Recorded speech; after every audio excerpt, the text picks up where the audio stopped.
on this Monday night. The message today to General Motors is we are not going away without a fight. Vowing to do whatever it takes to keep this plant open and thousands of people on the job. I moved my family twice for this company, and they do this to me. It's terrible. So what should be done for auto workers? Tonight, we're in Oshawa, Ontario, a motor town for a century, now facing life without GM. How can a product that was approved for sale in Canada, if it had been tested, how can it be breaking apart in my body? From heart valves to hip replacements, our investigation into the medical devices implanted in your body. How are they approved? How do you know if they're safe? Touchdown confirmed. NASA sticks the landing, sending a spacecraft to Mars. What we could discover about the red planet below the surface. This is The National.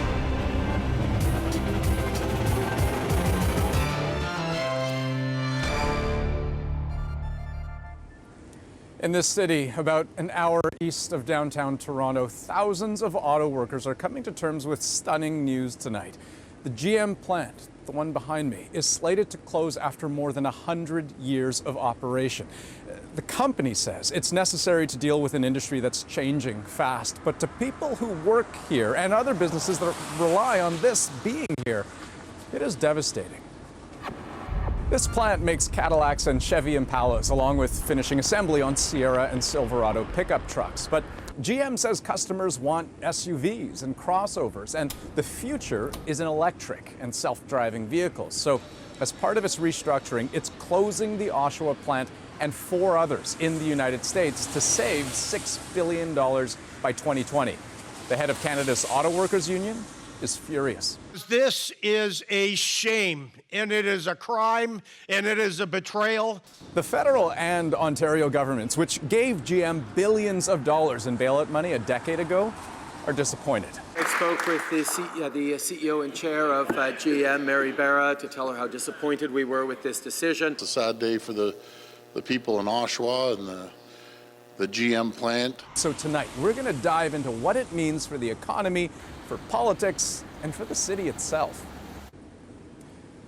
But we begin with those who are feeling the biggest hit today. All those folks who work in there for now. Our Olivia Stefanovic spent the day with some of those workers. Just 1 month before Christmas, Corey Weir's future hangs in uncertainty. It really is just a heartless thing for a wealthy corporation to do to working class people in this town. The 4th-generation auto worker has spent nearly a decade working in the paint shop at General Motors, trying to save enough to build a family. Absolutely. I mean, everything that my family has built for generations has been because of the work that we've done at General Motors in that facility. So it's, yeah, you can't untangle that from your lives after that long, right? Like many others, he took his frustration back to the workplace today. Most don't know what they're going to do moving forward. What am I going to do?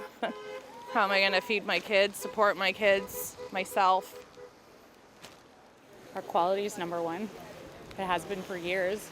We win awards. I mean, what do they say? Blood, sweat, and tears, right? What else can we give them?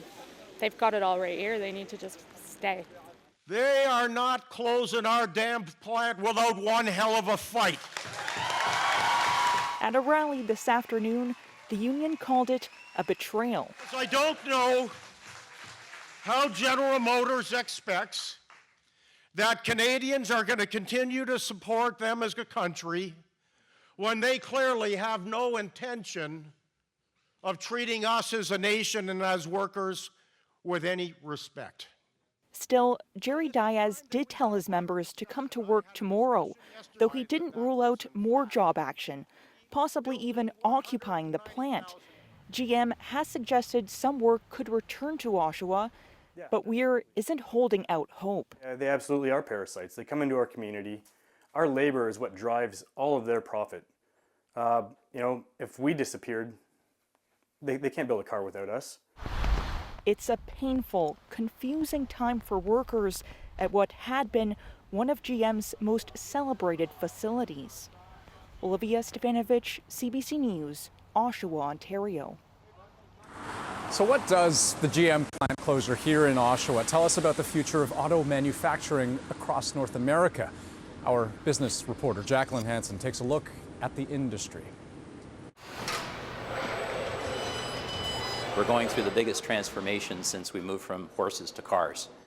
General Motors is cutting some of its slow-selling, gas-powered passenger vehicles, like the ones built in Oshawa. And GM says it doesn't have enough products or any new ones to keep the assembly lines going. We've retooled the Oshawa plant in the last 2 years. We put $500 million into the Oshawa plant in the last 2 years. And so we can always retool the plant. That's not the issue. We can always do that. What we have to do is there's only so many products that a company makes. In the center of America's auto industry, Detroit's mayor wants to convince GM to stay. I want us to do everything possible to explore the possibility of saving what I think even GM would acknowledge is a good and modern plant. But in Ohio, the reality has already sunk in. This isn't just a GM issue. People aren't buying cars. Last spring, Ford said it would stop building nearly all of its North American cars to focus on trucks and SUVs. When you look at a crossover, an SUV, and light truck, they are highly profitable vehicles for these manufacturers. So it's more beneficial for them from a financial standpoint to build what the consumer wants. Ford Canada says it will not be shutting down any of its plants. No plans to do anything like that, no. As GM makes its shift to more electric, autonomous vehicles, there is hope from auto parts manufacturers that some of that business could still be rooted in Ontario. Ontario is the only place in North America that is at the center of a global automotive production cluster, but also the center of a globally relevant IT cluster. And Jacqueline is here in Oshawa tonight. So Jacqueline, how could GM's decision to close this plant have a ripple effect beyond? Well, we talked to one Canadian auto parts maker, Martin Rea, and it assembles parts that go into the cars here. And it says that as soon as operations in Oshawa stop, it will close its assembly plant in Ajax. So the 77 people who work there will lose their jobs. And then that's it? I mean, nothing can be done for them? Well, the company says that it will try to relocate them if they're willing, but think of the thousands of other workers at auto parts and tools makers that supply this plant. The association that represents those workers says that GM spends about $3 billion each year on car parts and tools in Canada. So this could be a big blow to the industry. But Andrew, if you think about how this is affecting GM so far, investors, it seems to be going over well with them. The company's stock price closed higher by about 5%. Okay. Jacqueline Hansen, thanks very much. You're welcome. Now, MPs on all sides agreed to hold a rare late-night emergency debate in Ottawa on the best way to support workers. So what is the government prepared to do? Catherine Cullen has more on the politics of reassuring workers that they're ready to help.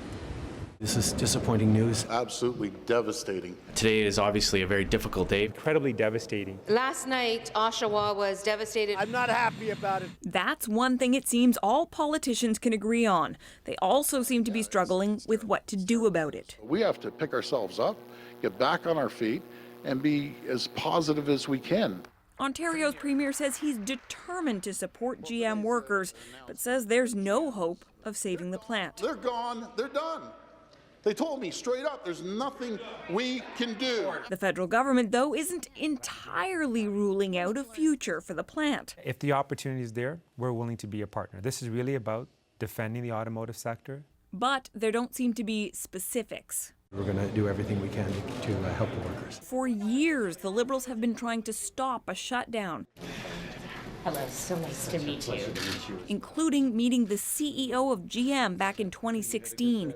But even then, At this stage, when it came to Oshawa, they're still determining the future of that. That this is happening in an election year in such a vote-rich part of the country surely heightens political concern.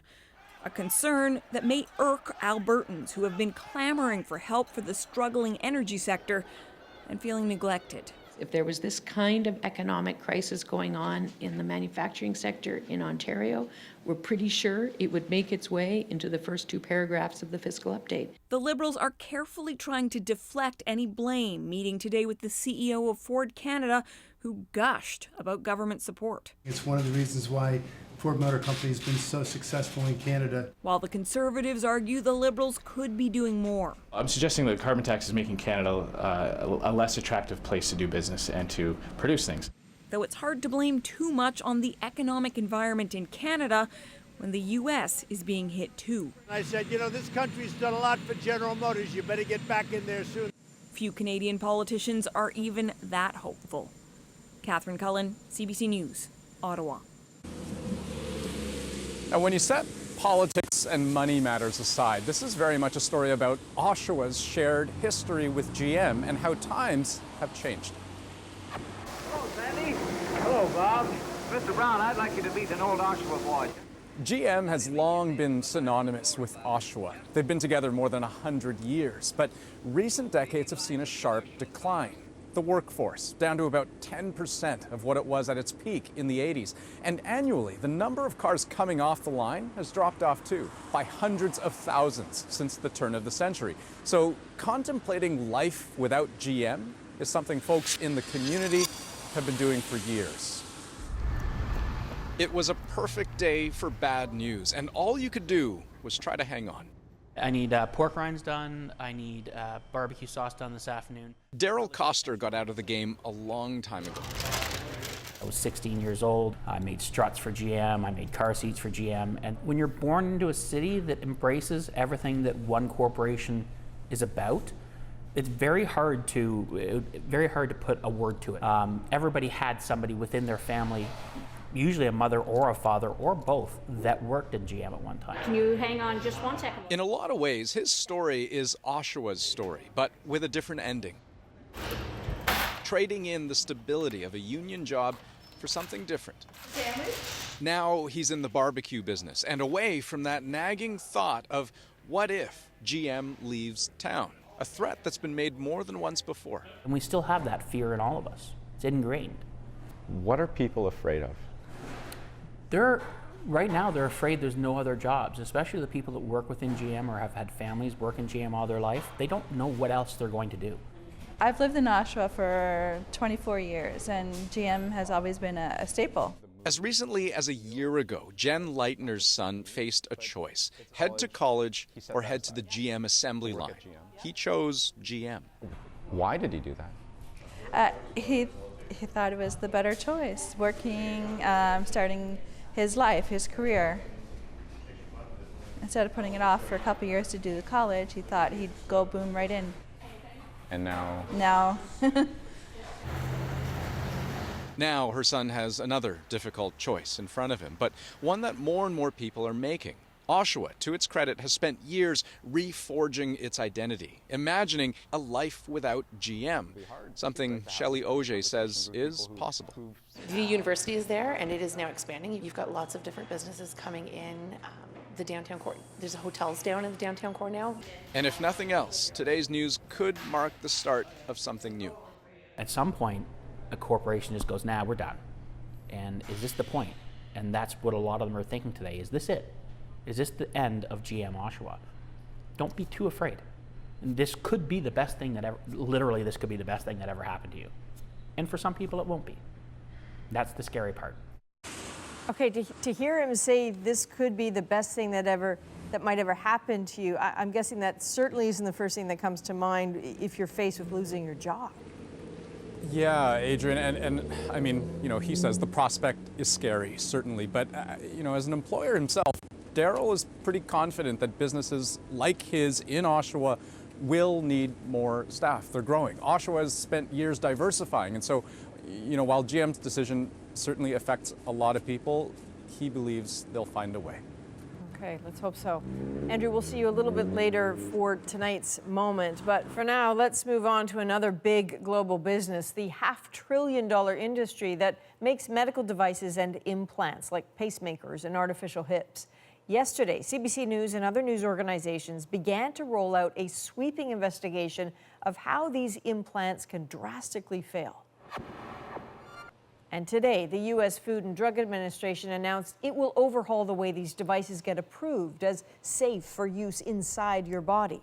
And in this country, well, a review is already underway, but the fact is thousands of Canadians have been hurt or killed in incidents involving medical devices. That's one finding in the implant files, as reported by CBC News, Radio Canada, the Toronto Star, and the International Consortium of Investigative Journalists. This year, according to Health Canada, there were 359 reports of adverse effects related to breast implants. That's 100 more than the year before. And as the CBC's Magda Gabrisalassi tells us, the people behind those stats can go through misery. She was once a picture of perfect health. I was living a very healthy, active lifestyle, working a full-time job, and living life to its fullest. But that was life for Catherine Smiley before breast cancer, the double mastectomy and reconstructive surgery in 2012. Life after left her bedridden at times. She blames the breast implants, a link that has not been scientifically recognized. After the healing process, I found that it left me with a lot of pain. I had migraines every day for over 2.5 years. She had BioCell textured implants made by Allergan. This is a BioCell textured implant which is intended to stick to the surface of the tissue. Vancouver plastic surgeon Dr. Nicholas Carr recently published a review of more than 500 implants removed from his patients. Of all of those, 123 were textured BioCell implants. He found they had the highest performance failure rate and the shortest shelf life. They came out at an average of 4 years after having been implanted. He wasn't the first. Other doctors before him have asked questions too. Back in 2010, Dr. Elizabeth Hall Finley reported problems with the implants. She kept seeing patients that had the swelling, had fluid buildup, and had what looked like double capsule formation. Instead of just the single capsule, there was one around the implant and one attached to the patient. A capsule is scar tissue that forms around a foreign object. Seeing doubles, she says, was unique to textured implants. Allergan, the company that makes BioCell textured implants, maintains its implants are, quote, supported by extensive preclinical device testing, more than a decade of worldwide clinical use, and a large number of peer-reviewed and published studies. Dr. Carr has flagged another issue. He says when things go wrong with implants, it can be hard to find the information.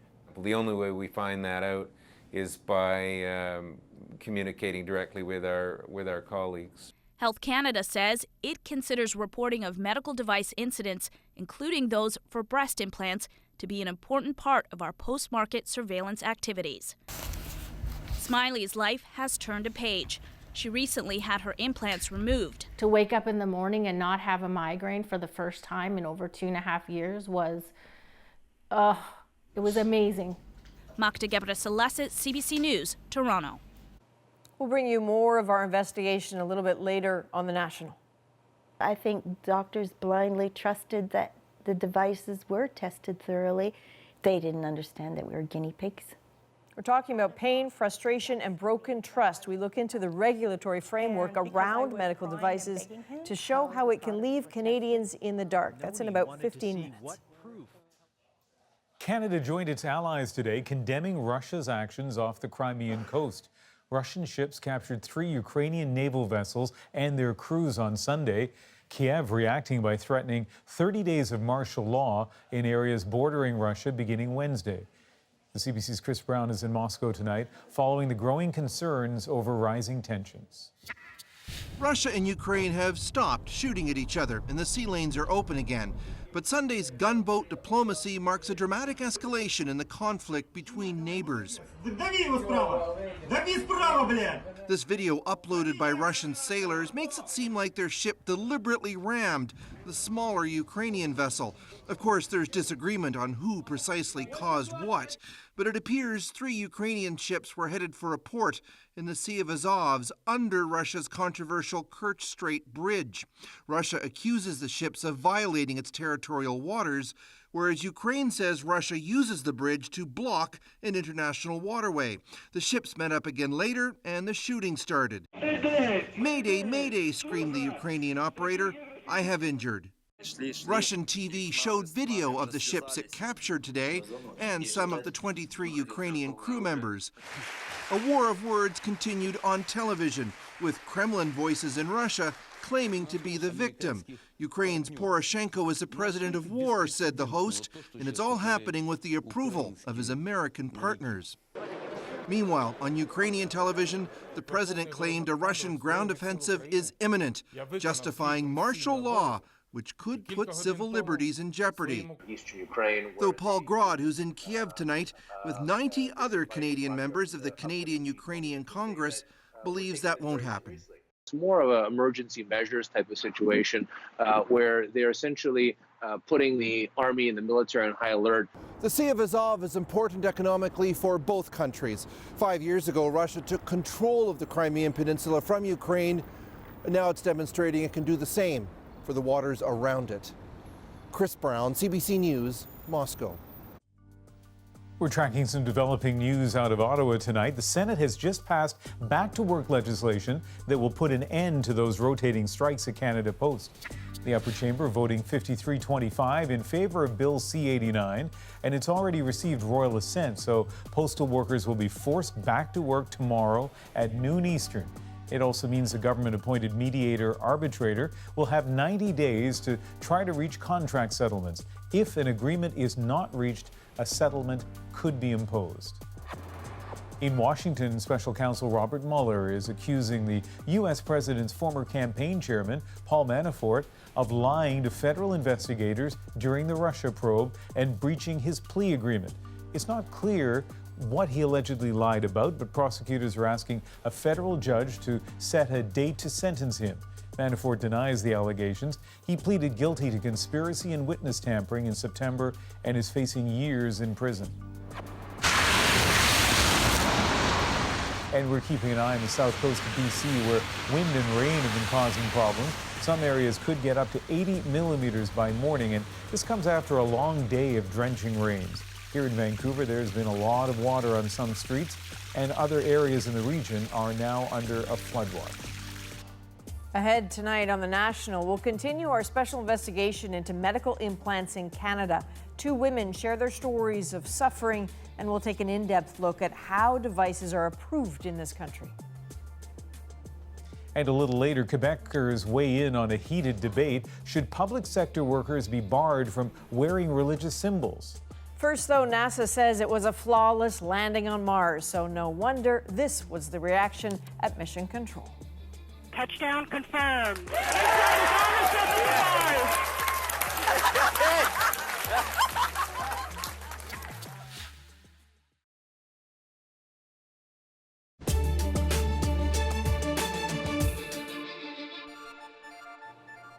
NASA scientists are pretty giddy today. For the first time in 6 years, a spacecraft has successfully landed on Mars.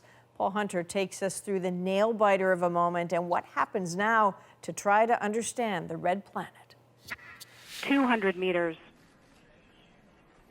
80 meters. With play-by-play from the control room in California, NASA engineers on the edge of their earthly seats had waited for this moment. 17 meters, standing by for touchdown. Fingers crossed, breath held, and then the NASA hokey pokey. Touchdown confirmed. Touchdown on Mars by NASA's latest Martian landing machine, part of a project dubbed InSight, seen here in NASA animation. And while previous missions to Mars have sent rovers, this is a selfie by the rover Curiosity. The InSight mission will literally dig deeper with 3 key first-ever experiments. One will test seismic activity, aka Mars quakes. Another will send a kind of thermometer into the Martian ground to learn what's under the red surface. And a third will measure the movements of Mars as it circles the sun. Does it wiggle? Put all that data together and scientists hope to figure out why Mars turned out like this, while good old Earth ended up with real estate that's significantly more pleasant. One bonus already is that just getting this machine to Mars today in one piece brings fresh guidance on best practices for that other mission NASA still dreams about. Better we understand that environment at Mars, what Mars is like and how we can land, we'll be better prepared to send humans to Mars in the future. But first things first. For starters, today, this photo sent back soon after touchdown. The lens is a bit dusty, but it's meant to simply say, hello, and all's good, with more to come. Paul Hunter, CBC News, Washington. Up next on The National, we'll have more on our special investigation into medical devices and how they're approved in Canada. You'll hear one woman's frustration over a painful implant. I had a doctor suggest to me that I was depressed. And because I was crying and begging him to do something. And I said, no, I'm not depressed. I'm in pain.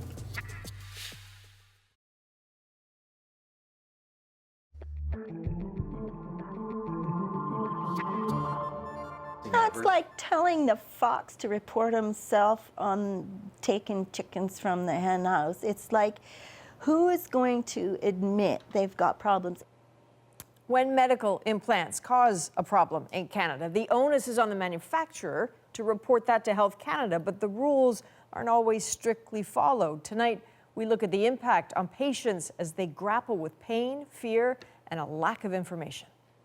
More and more Canadians have these medical devices, from knee implants to heart valves to insulin pumps. They can help us live longer and more comfortably, but when they malfunction, they can threaten our safety and even our lives. So that's why CBC News and Radio Canada have joined the Toronto Star in a partnership with the International Consortium of Investigative Journalists to put devices under the microscope. We've uncovered data about problems with devices, companies that operate with little accountability, and a government that is often the last to know. So here's Vicadopia with the implant files.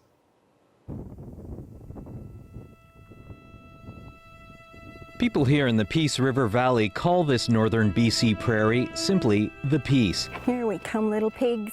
And it's where Noni Weidman is trying to find hers after losing her last farm and nearly everything else. It's a-coming.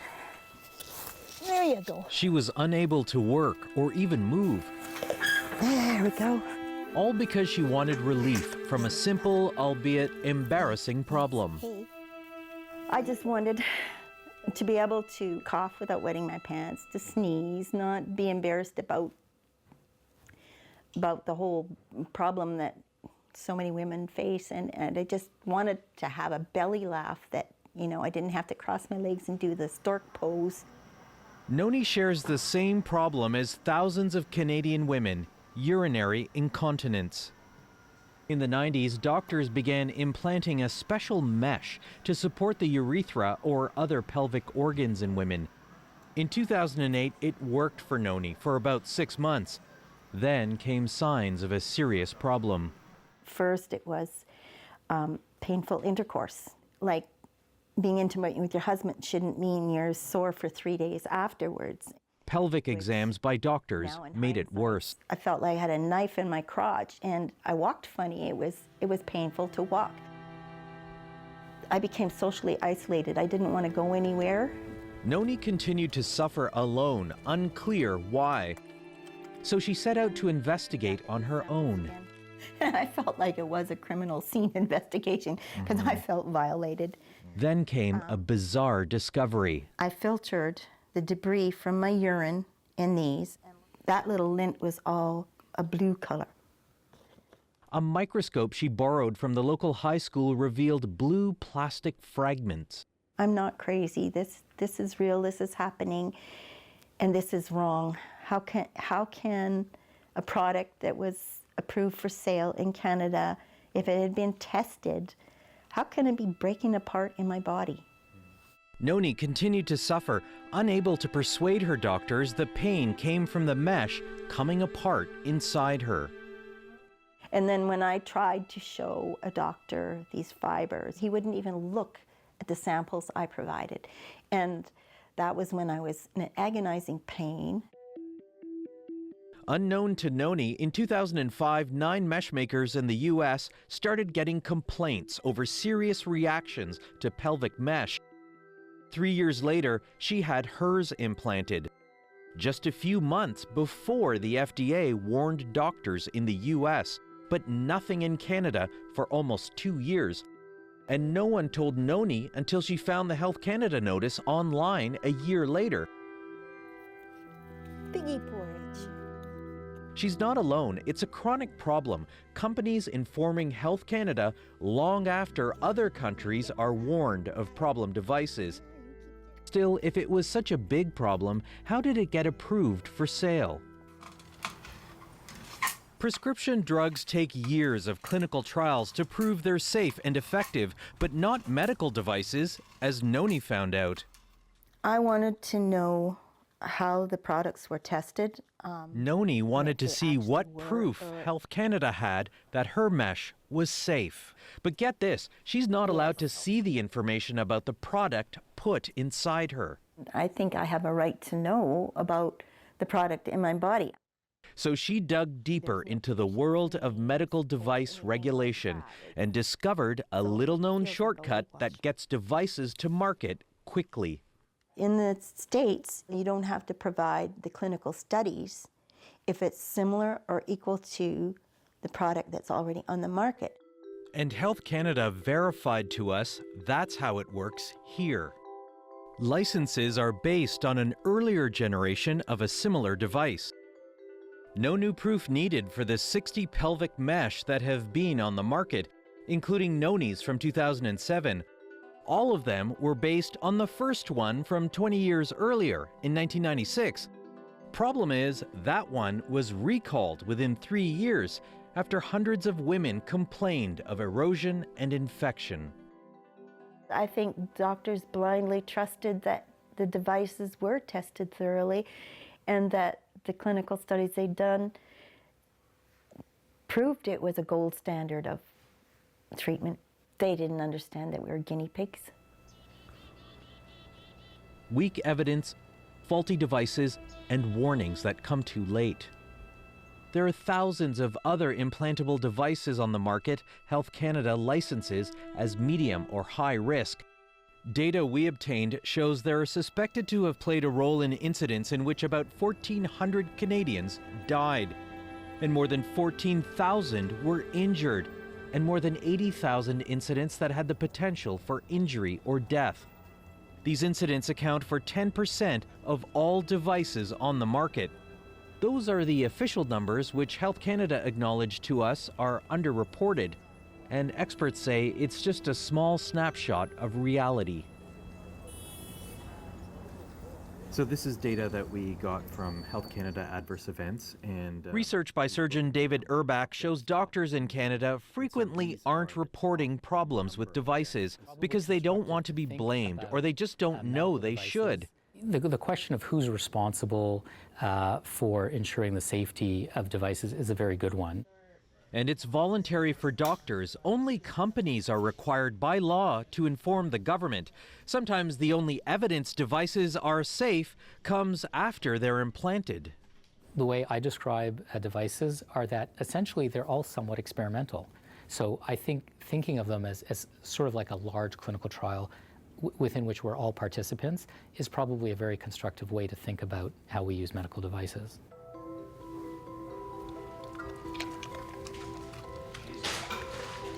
Gloria McSherry's hip implant was supposed to be anything but experimental. I'm afraid I'm never going to be well again. That's the way I felt. I felt like I was never going to be well again. After years of running and arthritis, Gloria needed what she thought was a routine hip replacement. After all, 50,000 hips are replaced every year in Canada. But her surgery in 2007 left her with one leg longer than the other. Every day my leg would be a different length. So some days it would be an inch longer on the operated side, sometimes only 1/8 of an inch longer on the other side, but you always felt off kilter. At first, she was told that was normal, but it wasn't getting better.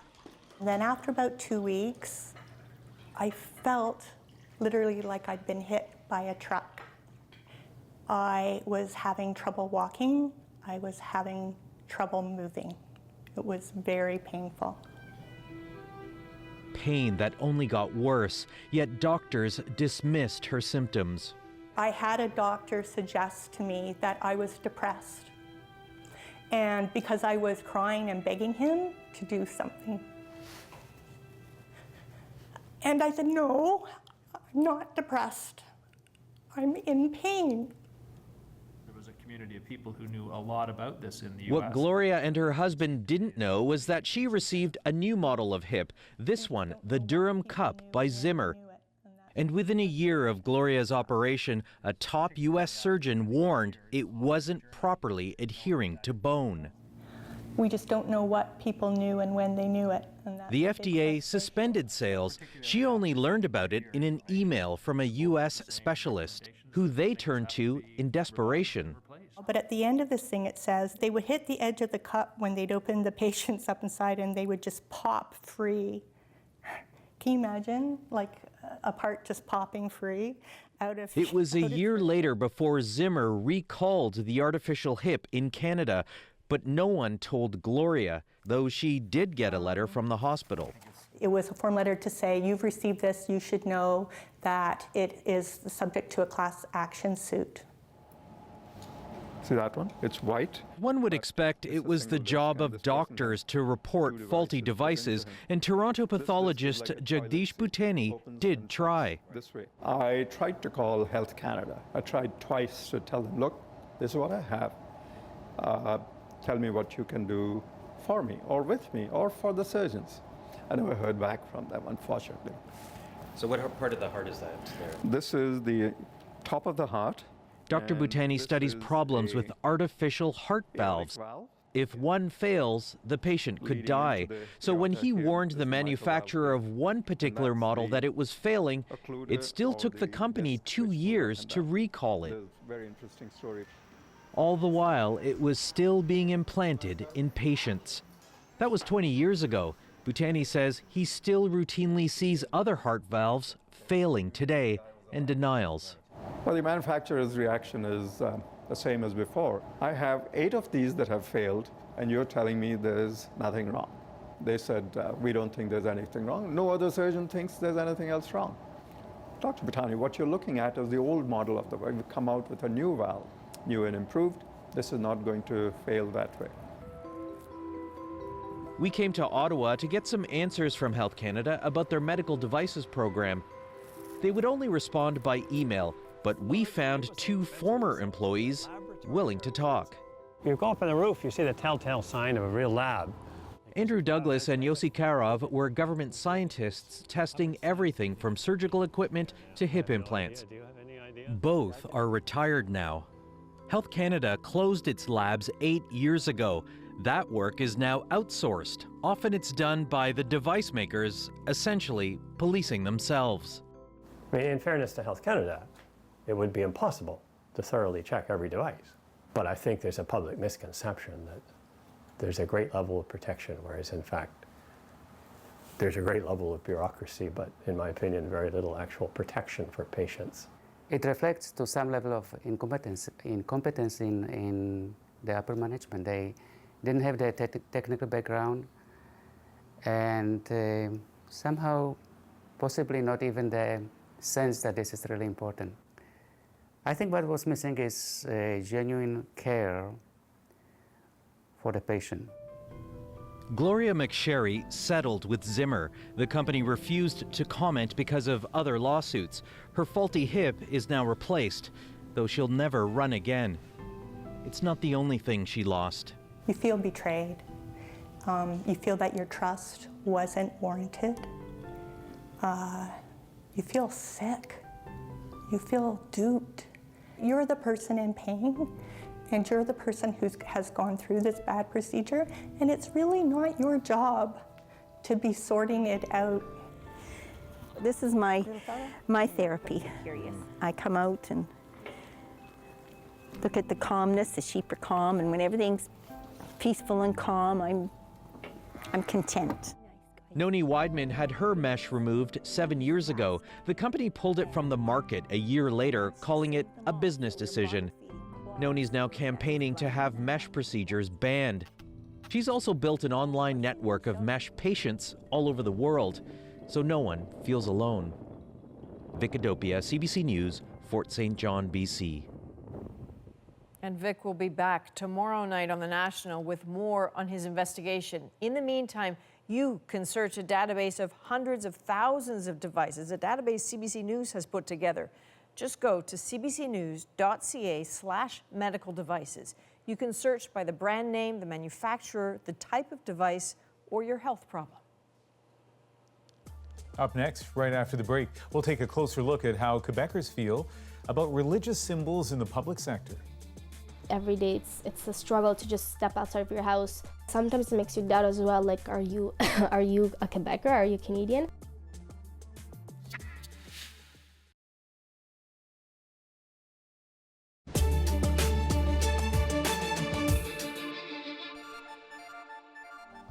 For Quebec's new premier, a ban on religious symbols for public sector workers was a key campaign promise. Everything from kippas to hijabs could be included. A new poll commissioned by the CBC found that the majority of Quebecers agree with the plan. But as Jayla Bernstein tells us, one prominent religious symbol seems to have eluded their condemnation. Fatima Ahmed is focused on completing her university assignment on time. But at the back of her mind is another concern, Quebec's proposed ban on religious symbols, and what that means for her future teaching career. I wrote in my diary when I was 6 years old that I wanted to become a teacher because I love kids. Ahmed wears the niqab, but only in public in front of teen and adult men. When she's teaching little children, she wears her headscarf. But under the proposed ban, both would be forbidden. Every day it's a struggle to just step outside of your house. You need a lot of courage to just confront. So when these laws pass, it just makes things even difficult, even more harder. A recent CBC crop poll suggests 65% of Quebecers agree with banning teachers from wearing religious symbols, while 28% disagree. This Montreal man says no one in a position of authority should wear religious symbols. It could seem biased, he says. But those opinions sometimes waver when it comes to Christian symbols, like the crucifix hanging at Quebec's National Assembly, which would be exempt from the ban. The crop poll suggests more than half of the population supports that. 55% of Quebecers want the Assembly's crucifix to stay put, 28% want it removed. While some might call that hypocrisy, others say it's about identity. Keeping the crucifix there, in a sense, is a way of saying, okay, this is who we are. We may not like that. Some people may not like that, but this is who we are. These are the values. This represents the set of values that we have, that we abide by. Ahmed waits to see what the future holds, but she's disturbed by what the poll reveals. Sometimes it makes you doubt as well, like, are you a Quebecer? Are you Canadian? Quebec's new government begins its first legislative session tomorrow. The ban is something it plans to look at in the spring. Jayla Bernstein, CBC News, Montreal. Up next on The National, Andrew will be back from Oshawa, Ontario with our moment of the day. First, though, while we go to break, a reminder to check out our daily newsletter. Today, we took a closer look at General Motors and how Canada has bailed it out in the past. And Jonathan Gatehouse is the journalist behind The National today. He'll also be on the new CBC News podcast, Front Burner, tomorrow morning. Make sure you subscribe wherever you normally get your podcasts.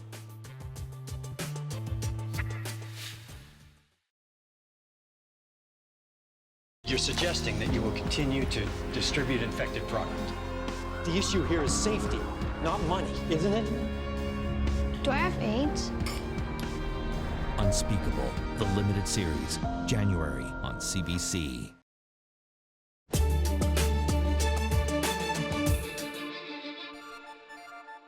I've been through a closure in London. I moved my family twice for this company, and they do this to me.